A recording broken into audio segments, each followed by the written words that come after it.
रोजलीना अपनी माँ आयशा के साथ मुंबई की एक चॉल में रहती थी। रोजलीना के पिता की मौत कुछ साल पहले एक बीमारी के चलते हो गई थी। घर खर्च चलाने के लिए उसकी माँ लोगों के घरों में काम करती थी। रोजलीना शहर के एक सरकारी स्कूल में पढ़ती थी। एक रोज, मामा, मैरी मैडम ने कहा है कि जिन भी बच्चों की स्कूल ड्रेस फट गई है, उसे नई ड्रेस खरीदनी होगी। साथ ही अब से नए स्वेटर और मोजे भी पहनने होंगे। ये घर वाला फटा हुआ स्वेटर अब नहीं चलेगा। लेकिन बेटी, अभी जो मेरे पास पैसे रखे थे उससे तो मैं राशन ले आई, और अब तो मेरे पास बिल्कुल भी पैसे नहीं है। अब जब अगले महीने तनख्वाह आएगी तभी दिलवा दूंगी।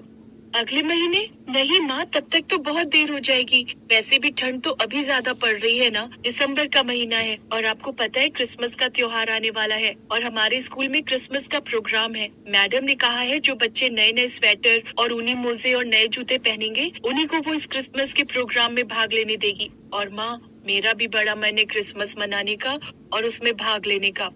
मेरी बच्ची, मैं समझ रही हूँ कि तू क्या कहना चाहती है, लेकिन तुझे तो पता ही है ना कि 6,000 की तनख्वाह में मैं कितनी मुश्किल से घर चलाती हूँ और मेरी तनख्वाह तो आते ही 2 दिन में खत्म हो जाती है। कोई बात नहीं माँ, रहने दो। मैं यही कपड़े पहनकर स्कूल चली जाऊंगी और इस साल भाग नहीं लूंगी। मुझे माफ करना मेरी बच्ची। नहीं माँ, तुम क्यों माफी मांग रही हो? मैं जानती हूँ बाबा के जाने के बाद तुम कितनी मुश्किल से मुझे पाल पोस रही हो। बड़ी मुश्किल से तुम पैसे कमाती हो, लेकिन कोई बात नहीं माँ, तुम परेशान मत हो। अब से मैं भी स्कूल से आने के बाद तुम्हारे साथ कुछ काम करूंगी, जिससे थोड़े पैसे मिल जाएंगे। फिर मैं उनसे अपने लिए नई यूनिफॉर्म, स्वेटर और मोजे खरीद लूंगी। लेकिन बेटी, इसके लिए तो मुझे सेठ जी से बात करनी होगी। ठीक है माँ। रोजलीना जानती थी कि उसकी माँ कितनी परेशान है, इसलिए वो अपनी माँ को और परेशान नहीं करना चाहती थी। दिसंबर का महीना था और बाहर कड़ाके की ठंड पड़ रही थी, लेकिन रोजलीना के पास वही फटे हुए स्कूल ड्रेस और स्वेटर था, जिसे पहनकर वो अगले दिन भी स्कूल चली गई। लेकिन वहाँ पूरी क्लास ने नई यूनिफॉर्म, स्वेटर और मोजे पहने हुए थे, सिवाय रोजलीना के। लेकिन रोजलीना बेचारी सर झुकाकर पीछे की बेंच पर बैठ गई। क्लास में सभी बच्चे उसका मजाक उड़ा रहे थे। तभी क्लास में टीचर आ गई। कीप साइलेंट बच्चों। अरे रोजलीना, ये क्या? तुम फिर से वही छेद वाली यूनिफॉर्म और स्वेटर पहनकर आ गई। मैंने कहा था ना कल से फटी हुई ड्रेस नहीं पहननी है। वो मैडम। तभी उसी की क्लास की लड़की नताशा बोल पड़ी। मैडम, इस गरीब के पास पैसे ही नहीं होंगे। कल मैं अपनी माँ के साथ एक साड़ी के शोरूम में गई थी, वही इसकी माँ पोछा लगा रही थी। अब आप ही बताओ, पोछा लगाने वाली भला क्या ही अपनी बेटी को नए कपड़े दिलवा पाएगी? रोजलीना को बहुत बुरा लगता है। उधर शोरूम में, सेठ जी, मेरी बेटी भी कुछ दिन यहाँ काम करना चाहती है। वो क्या है ना, उसके स्कूल में क्रिसमस का प्रोग्राम है तो उसे कुछ पैसों की जरूरत है। अच्छा ठीक है, लेकिन उसे दिहाड़ी के तौर पर सिर्फ 100 रुपए ही मिलेंगे। मंजूर है तो कल से ले आना उसे। अगले दिन से स्कूल से लौटने के बाद रोजलीना भी उस शोरूम में जाती है, जहाँ वो आने जाने वाले ग्राहकों को पानी पिलाती, साथ ही कपड़े से शीशे साफ करती। उसी के सामने वाले शोरूम में एक स्वेटर टंगा हुआ था। वो स्वेटर बहुत ही सुंदर था। रोजलीना उस स्वेटर को खरीदना चाहती थी। इस बारे में उसने अपनी माँ से बात की। माँ, मुझे वो स्वेटर बहुत पसंद है। देखो ना कितना सुंदर है। हाँ, सुंदर तो है बेटी, लेकिन वो हम गरीबों की पहुंच से बाहर है। तू जानती है ना हमारे पास इतने पैसे नहीं है। माँ, तुम एक बार उस शॉप पर चलो तो सही, हम उस स्वेटर की कीमत तो पता करके आए। अच्छा ठीक है, जब हमारी छुट्टी हो जाएगी तो जाते जाते इसकी कीमत पता करके आएंगे। शोरूम की छुट्टी होने के बाद वो दोनों उस सामने वाले बड़े से शोरूम में गए, जहाँ उसकी कीमत उस सेल्समैन ने 2,000 बताई। बस बेटी, पता चल गई ना कीमत, इसीलिए कहती हूँ कोई सस्ता सा स्वेटर ही देख लेना। हम गरीबों के बस की बात नहीं होती बेटी इतना महंगा ले पाना। ऐसे ही कुछ दिन बीत जाते हैं। क्रिसमस का त्योहार अब आने ही वाला था। अब तो बहुत कम दिन रह गए हैं। अब मुझे पैसे जोड़कर देखने होंगे कितने पैसे जुड़ गए हैं। रोजलीना वो पैसे जोड़कर देखती है तो उसके पास 1,000 रुपए हुए थे। कुछ देर बाद वो अपनी माँ के साथ बुध बाजार जाने के लिए तैयार होती ही है कि तभी उनका मकान मालिक वहाँ आ जाता है।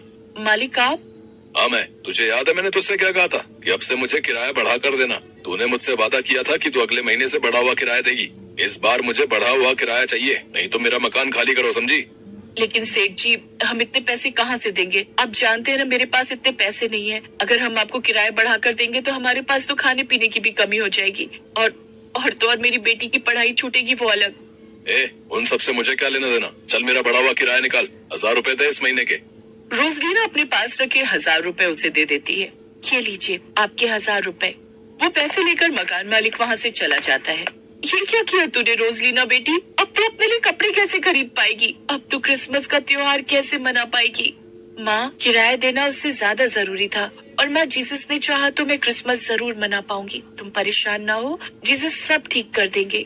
अगले दिन रोजलीना फिर से वही फटे हुए स्वेटर और यूनिफॉर्म पहनकर स्कूल चली गई। स्कूल में क्रिसमस की तैयारी चल रही थी। उस स्कूल को देख एक लड़का उससे कहता है, ए रोजलीना, तू फिर से आ गई वही फटा पुराना स्वेटर पहनकर। देख तो सभी बच्चे कितने सुंदर लग रहे हैं। सबके पास नई यूनिफॉर्म और स्वेटर है। एक तुम ही हो जो देखने से ही भिखारी लग रही हो। तुम्हें नहीं लगता तुम्हें हम बच्चों के बीच से चले जाना चाहिए? अगले 3 दिन तक स्कूल में पढ़ाई नहीं होगी क्योंकि क्रिसमस सेलिब्रेशन होगा। इसलिए अब अच्छा यही होगा कि तुम क्रिसमस खत्म होने के बाद ही स्कूल आना। ये सुनकर उसकी आंखें भर आती हैं। वो वापस से अपनी माँ के पास काम पर पहुंच जाती है। अरे रोजलीना बेटी, तू इतनी जल्दी स्कूल से आ गई? रोजलीना ने देखा कि पूरे शोरूम को क्रिसमस पर सजाया जा रहा था। उस रोज उसका मन था, इसलिए वो चुपचाप उस शोरूम में काम करती रही। शाम को वो अपने घर की खिड़की से आसमान की तरफ देख रही थी, तभी उसने सांता से विश मांगी। सांता, माँ कहती है आप सबकी विश पूरी करते हो, तो मेरी भी कर दो ना। मुझे ज्यादा कुछ नहीं चाहिए, सिर्फ स्कूल की यूनिफॉर्म, स्वेटर और मोजे और नए जूते। आग लगते ही उसके सपने में सांता उनके घर आया। Santa, thank you so much, आप सचमुच हमारे घर आए हैं। Merry Christmas my child. वैसे तो मैं क्रिसमस वाले दिन धरती पर आता हूँ, लेकिन मैं जानता था तुम्हें मेरी जरूरत है, इसलिए मैं तुम्हें ये सब देने पहले ही आ गया। ये तुम्हारा वो सामान जो तुमने मुझसे मांगा था, और ये कुछ गिफ्ट्स मेरी तरफ से तुम्हारे लिए। लेकिन अब मेरे जाने का वक्त आ गया है। अब मुझे जाना होगा। उनके जाते ही रोजलीना की आंख खुल गई। वो झट से जाग कर बैठ गई। उसने देखा तो वहाँ पर बड़ा सुंदर सा स्वेटर था, साथ ही नई यूनिफॉर्म और सॉक्स भी थे। साथ में ढेर सारी नई फ्रॉक्स और चॉकलेट्स और मिठाइयाँ, साथ ही सोने के कुछ गहने भी थे। इतना सब देख रोजलीना बहुत खुश हुई और उसने खुशी खुशी अपनी माँ को सारी बात बताई। अगले दिन रोजलीना स्कूल में जब नए कपड़े पहन कर गई तो सब बच्चे हैरान थे, क्योंकि उसके जैसा स्वेटर किसी के पास नहीं था। अगले दिन उसने अपनी माँ के साथ क्रिसमस केक काट कर और क्रिसमस ट्री लगाकर बड़े ही अच्छे से क्रिसमस का त्योहार मनाया।